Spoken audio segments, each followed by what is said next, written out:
Friends, so I've been making a whole mess of fabric masks, and I've gotten it to where I can make a mask in about 7 minutes, and I thought I would share my 7-minute mask recipe with you. Um, One of the things that you need to do is have all of your stuff laid out ahead of time, sort of like when you're cooking. You need to have all of your ingredients. With a mask, you need to have all your pieces.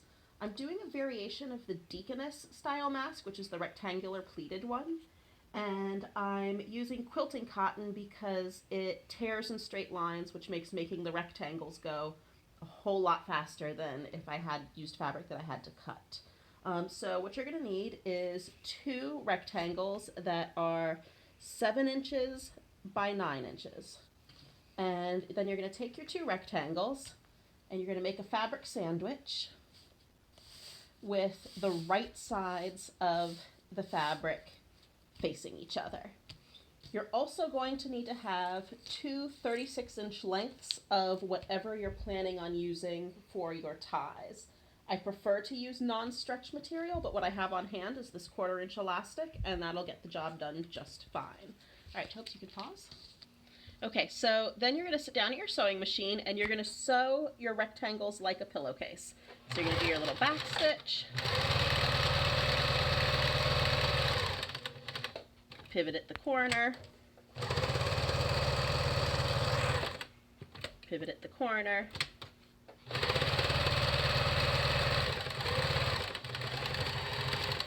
and you're going to want to use a fairly long stitch length because the longer your stitch length is, the faster you can go. I'm using a number 4 on a machine that goes up to a stitch number 6. So you don't want to go super long because then you're just basting it together. But if you get any shorter than a medium-large stitch, it's going to go too slowly because it's too many stitches per inch and you won't cover enough ground. And so once you have it sewn like a pillowcase, you're going to turn it right side out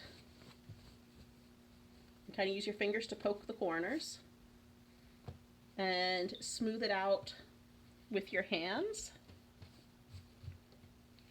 And it doesn't have to be perfect. And then what you're going to do is turn the raw edges to the inside. And the other reason to use quilting cotton is that it wants to follow itself in straight lines. So if you just pinch the corners in and give it a tug, it'll all go to the inside for you without having to turn and press the whole thing. Once you have that turned to the inside, you put it back under your sewing machine, do your little back stitch, and then you're going to stitch all the way around the perimeter at roughly 1/4 inch in from the edge, but as long as you catch both pieces of this raw edge, you're fine. Go ahead and pause. Okay, so once you've stitched all the way around the edges of your rectangle, you're going to put your pleats in. Start with one pleat roughly in the middle, and you're going to pinch out about a 1/2 inch fold roughly in the center of your rectangle and flip it up like that. Pin that fold in place.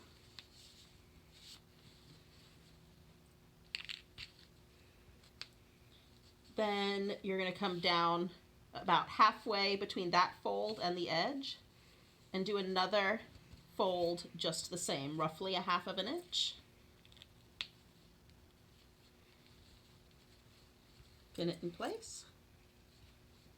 And then you're going to do the same thing about halfway between your center fold and the top, roughly 1/2 inch. Fold it up. Pin it in place. So that's what it's going to look like when it's pinned. You can pause, Toby. And back. Okay, so once you have your pleats in place, you're going to come back to your sewing machine and you're going to set it to a fairly wide zigzag stitch. Then you're going to take your strap material and find the middle. Center that on the back side of your mask like this and just sort of hold it in place. Bring it up like this so that it goes under your sewing machine. Press your foot down, and then you're going to zigzag with the strap material underneath your mask. And you're going to zigzag all the way down and then all the way back And what that does is it makes your mask sturdy, and it also puts all of your loose threads in one place so they cut off really quickly, and that'll save you some time. And then you're going to do the same thing on the other side of the mask. Find the center of your strap material, center it on the edge of your mask. Put that under your presser foot. Stitch all the way down.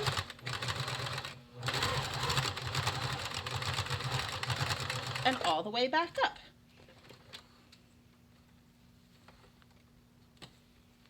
Pull your pins.